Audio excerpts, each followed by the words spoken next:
It's customary in programs that I have belonged to, or rooms that I have sat in, that on your anniversary, you tell your story.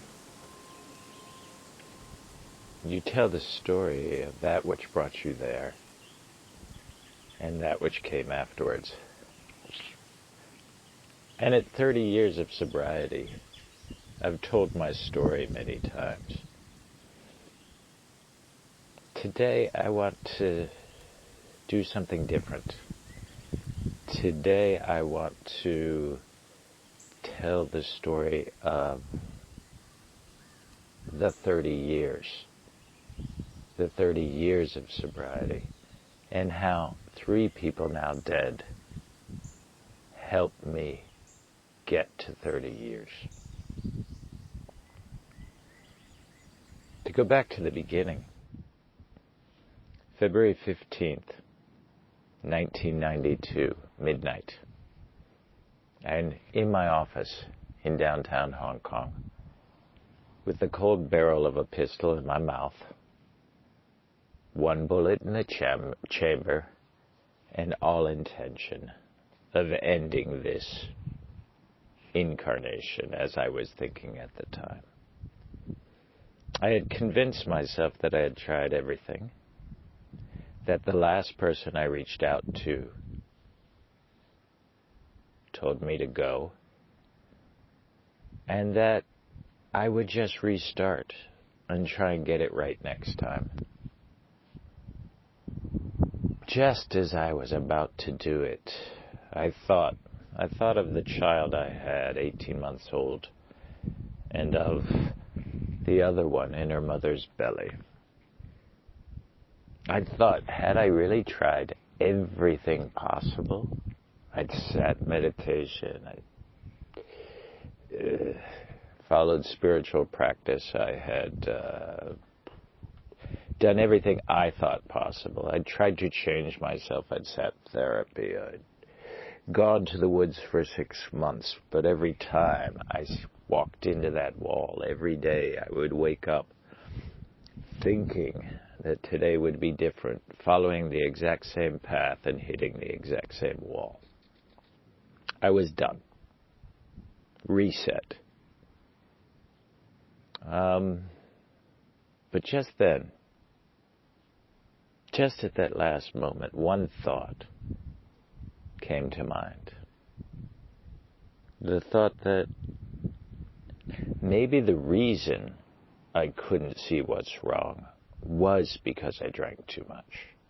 Maybe all the things my family had said and all the things that others had reacted to was not the cause of the problem, that's impossible, but was clouding me from seeing the problem and its solution.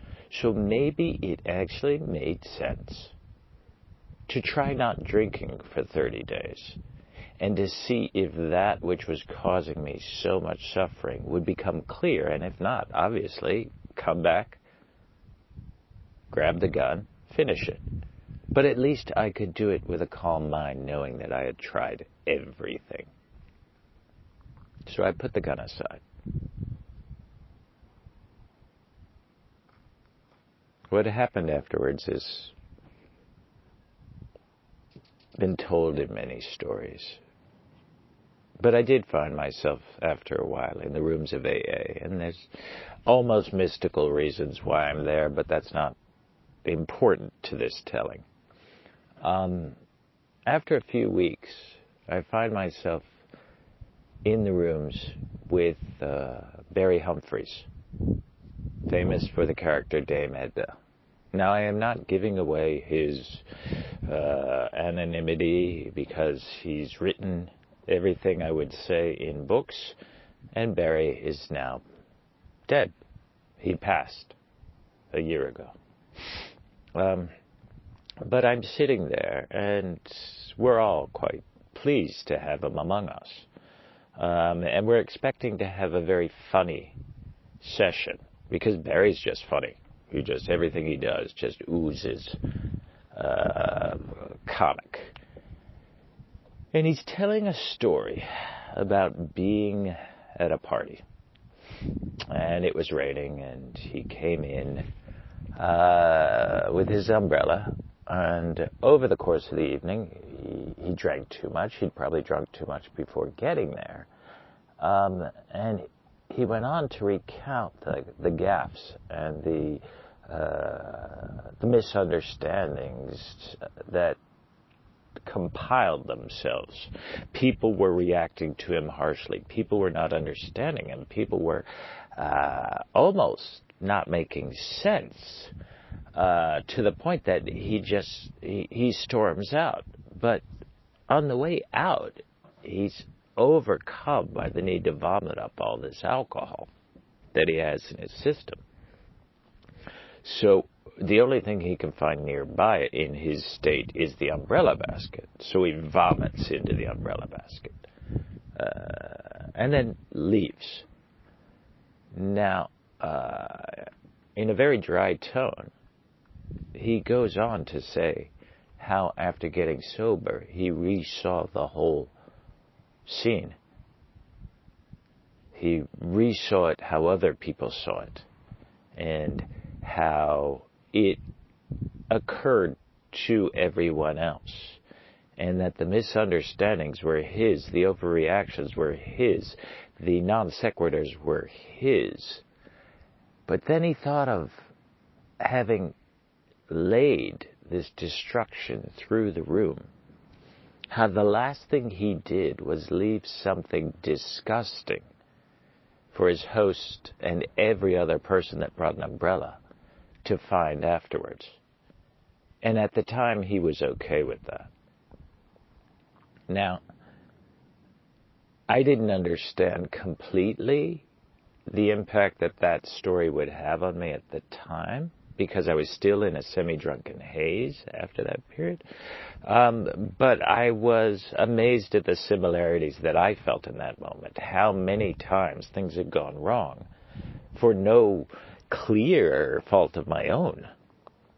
People just seemed to overreact, or things just got miscommunicated, or whatever. And it wasn't until months later that all of my memories, all of my perceptions turned to seeing things the way others would. And it freaked me out, because you're talking about 20 years of perception that was different than how everyone else had experienced it. And it caused me to literally not trust my own brain for years. I mean, prior to this, I had had alcoholic insanity, which meant 20 voices in my head doubting everything. Now I find out that they were all lying and they were all wrong. And it weighed on me. But one of the things that stuck with me was Barry's story, was how he lived it like I did. He then lived the understanding that his own perception had been wrong for so long, or different for so long. And yet he still was able to walk with his head up. And that a lot of the people were willing to forgive him, if that's what was necessary, because he had made change. So if I continued to take steps and change the things that were necessary to what the big book says, practice these principles in all our affairs, then there was hope for me to feel whole again. And that has never left me. And I do exactly that on a daily basis. The second person comes along about 2 years later when we moved to Florida, and I'm going to regular meetings. And because of the way I got into the program and moved around and things like that, I had never done any of the formal steps that most people are aware of. I had never done a soul-searching inventory. I had never had a sponsor. I never even really looked at steps of progress. So in the meeting, I met this guy who we'll call Cowboy Bob, who had great sobriety.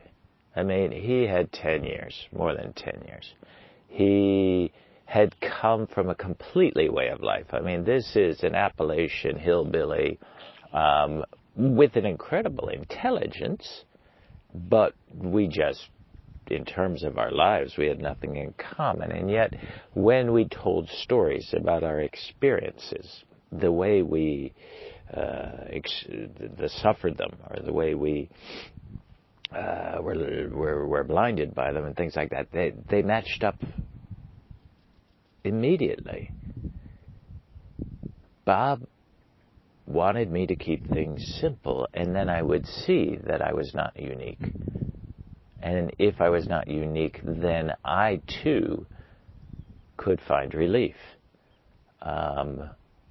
So Bob and I actually went through the steps, wrote those horrible letters that we all hate receiving of amends, but those letters aren't important for the people that receive them. They're actually important for the person that sends them.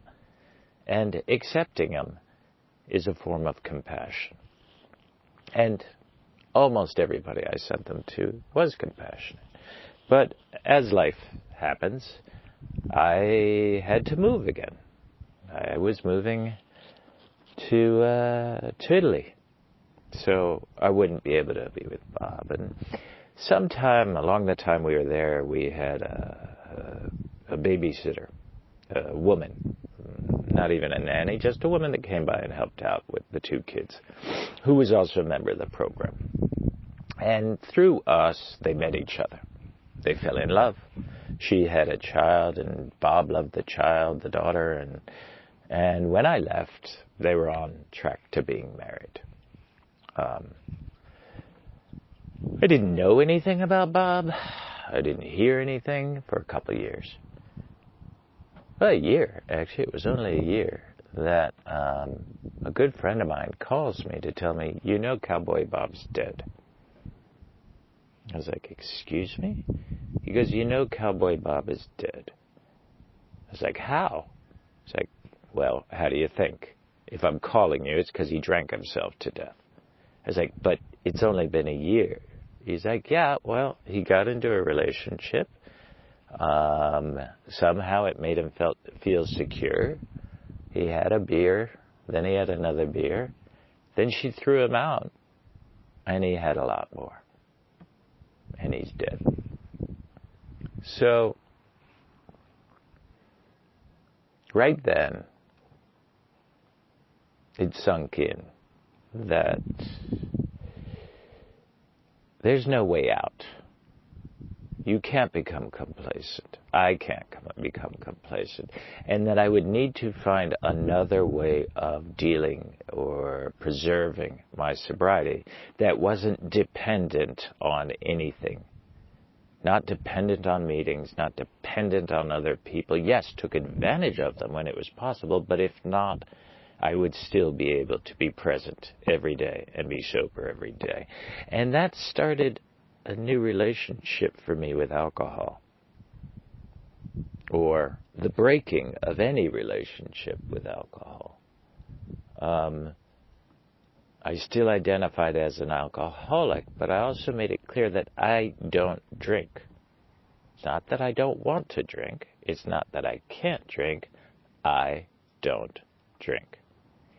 And was amazed at how people just suddenly understood that. If they asked further, I'd say, because it doesn't agree with me. It's not good for me. And they go, oh, well then you shouldn't. And it simplified things. And I could not get resentful about people not changing their whole perspective because I was a recovering alcoholic, or be compassionate to my situation because I was no longer in a situation. I was just not doing something that doesn't agree with me, like not drinking milk if you're lactose intolerant, or those kind of things. Not to diminish it, but it made it easier for them and therefore easier for me, because this was my problem. This was my illness. And it shouldn't be subject to anybody else's valuation, especially people that couldn't possibly understand it. And I gained a huge amount of peace there, and a surety that given the normal course of life, I wasn't going to drink. I saw no need for it. It didn't interest me. Even the smell of it didn't attract me. And then arrived Shoes. Shoes is a very famous photographer from the 1970s, or was at least.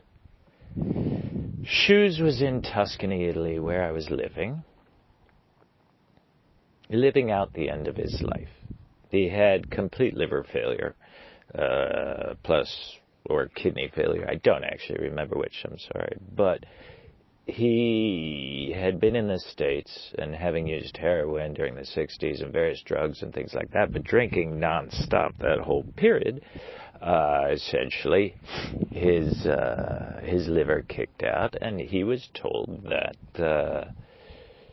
he couldn't get a liver transplant because of his drug abuse and alcohol history. So basically they sent him home to die. They gave him 6 months. And he had some money. So Shoes said, fuck this. I'm going to go to a beautiful place, live out the end of my life how I want to. And Shoes had actually been sober for 15 years at that point, okay? He had given it up, but the damage was too much. And that's when I met him. And Shoes and I got along really well. Both. We talked photography, we talked art, we talked all of that. And I remember one day him asking me, he said, Mark, the day you find yourself in my position, what are you going to do? You going to have a drink? And I said, I don't know. I really don't know. Part of me wants to. Another part of me thinks, is that going to make it really hard? And he said, okay, well, it was actually my way of asking permission. Permission to drink in front of you. Because I know you don't like it, and you don't. We both come from the same program, but I'm dying. And I think I'm dying, so I can have a glass of wine if I want. And I looked at him and I said, please, have a joint if you like. I don't care. You want to take some tabs of LSD? You're dying. Do what the fuck you want. And so we continued our relationship. And he did last, 3 more years. 3 more years. But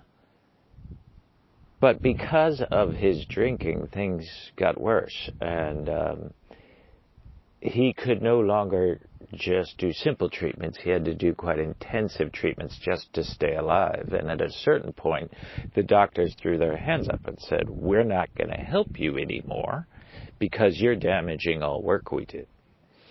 And it saddened me the last time I saw Shoes, because he was reduced to, if you've ever been around an alcoholic in their last week, it's quite a disgusting thing. It's quite a heart-wrenching thing. The way the body breaks down, the way their control breaks down, the way everything, the thought process breaks down.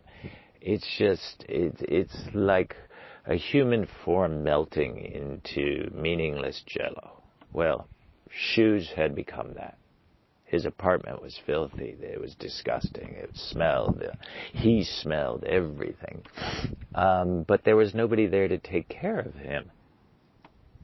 He had, in addition, with his anger and his drinking, he had attacked everybody, which, honestly, by the end of that meeting, he did the same to me. I wanted to help him, and he struck out with rage about my condescension and arrogance and other things. And so he died miserable and alone. And that answered my final question. And his final question to me. No. We're all terminal. We're all going to die. But I can see no way where, for me, having a drink would make that any better. So no. And that closed the circle entirely of alcohol in my life. And that's where I sit today. Not complacent. Not assuming that will always be that way.